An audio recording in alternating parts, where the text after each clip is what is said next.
Sunday Times reported today that the City of Johannesburg has diverted 4 billion rand from its already stretched capital expenditure budget from institutions like City of Johannesburg Water, as well as the Johannesburg Roads Agency, to avoid the embarrassment of aggrieved workers disrupting this week's G20 Summit in the full glare of international publicity. The South African Municipal Workers Union reportedly threatened to close all freeways, amongst others, to embarrass the whole city, including the metros. To shed more light on the story, we are joined online by Mbulelo Ruda, the Group Executive Director of Group Corporate and Shared Services at the City of Johannesburg. Mbulelo, good afternoon. Thank you so much for joining me. Really do appreciate it. Let's determine this first. We know that there's been an ongoing wage negotiation between the City of Johannesburg and its workers, particularly represented by their union, in this instance, the South African Municipal Workers Union. Is it true that in order to fund that salary gap, which has now been created as a result of whatever the agreement is, potentially an agreement reached, that capital expenditure budgets have been shrunk and diverted from other departments such as Joburg Water and Joburg Roads Agency? Good afternoon, and good afternoon to your listeners and viewers. The Sunday Times article is unfortunately very incorrect.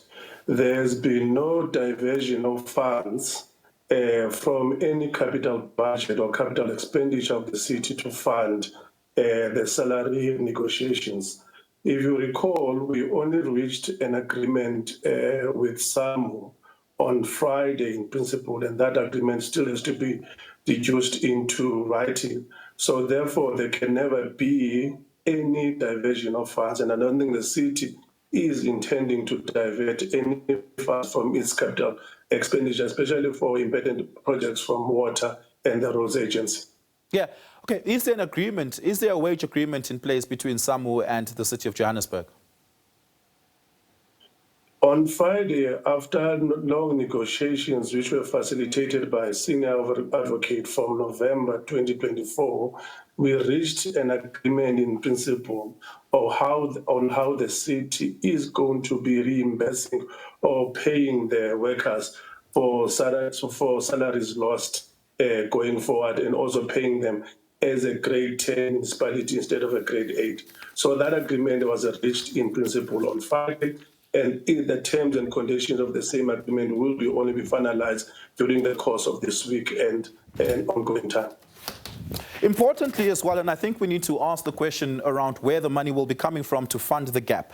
How did the City of Johannesburg determine the value of the gap, and how is it going to be funded? Look, we will have to initiate some internal cost saving mechanisms in the institution in order to fund the gap as a result of the negotiated settlement agreement. This will include increasing our funding new revenues, and also increasing our collections, and also managing better our expenditure as an institution, and basically reducing the pressure of the salary bill on the overall operations of the institutions. We're looking at issues around VSP, early retirement processes in order to fund this process. But it is an ongoing process, and that the institution has to take the hard decisions that the institution has to make in relation to fund the gap. Mbulelo, it seems like to me that an agreement has been made to fund a gap where the money for does not yet exist.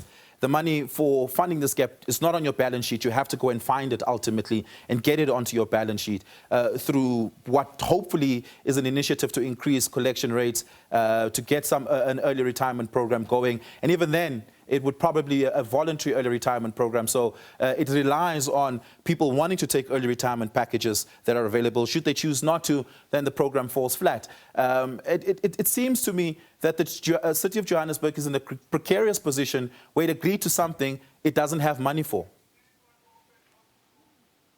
No, we have analyzed our books, and we have found areas where there can be savings to fund the gap. Okay, so tell us what is available. What liquidity do you have right now to fund the gap?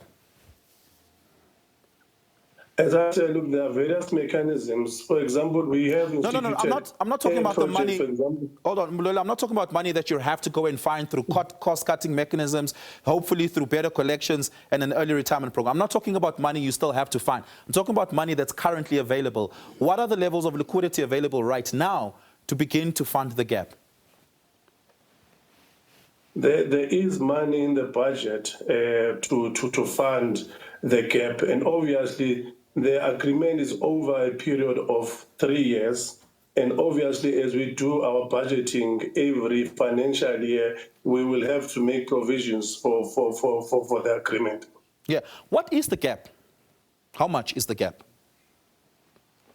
The gap is an amount of 1.2 billion for the financial year 25-26, and then there's another amount for about 4 billion in the 27-28 financial year. And does the City of Johannesburg have 1.2 billion this year? Remember, we're going through a process of an adjustment budget in July. The money was not appropriated in the 25-26 financial year, but in the budget adjustment budget, we will appropriate the money, the 1.2 billion. Yeah. And this might be a slightly unfair question to ask you, but it's an important question nonetheless. We were hoping to have the mayor, because the mayor would be better suited to answer this question. But did the parties come to an agreement because the City of Johannesburg felt pressured to avoid protests taking place this week? No, I don't think the city felt pressured to avoid the G20. If you recall, the PFA was signed in 2016 after a strike by pick it up workers around issues of salary disparities. And there's been ongoing payments of this debt by the city since 2016. So it was not a matter of the G20, but I think there have been various agreements reached with the workers, and in particular SAMU, in paying the debt that is owed to the workers. So there was a 3-year agreement that which we started in 2022, which we finalized paying now in 2025. And this is another agreement we'll be entering into to pay forward what is owed to the workers. So it had nothing around the G20 pressure. Yeah. And because my take that there's generally all over the world that when the G20 is any kind, there's usually protestation. If you recall, some who had protested when the G20 finance ministers were in Sentin, and that went out without any incident. Yeah. So the issue of that we're pressured by a strike is not an issue. I think if you look all over the world where the G20 has been hosted, there's always some form of protest. Yeah. Mbulelo, we're going to have to leave it there. Thank you so much for your time. Really do appreciate it. That is Mbulelo Ruda, who is with the City of Johannesburg, the Group Executive for Group Corporate and Shared Services.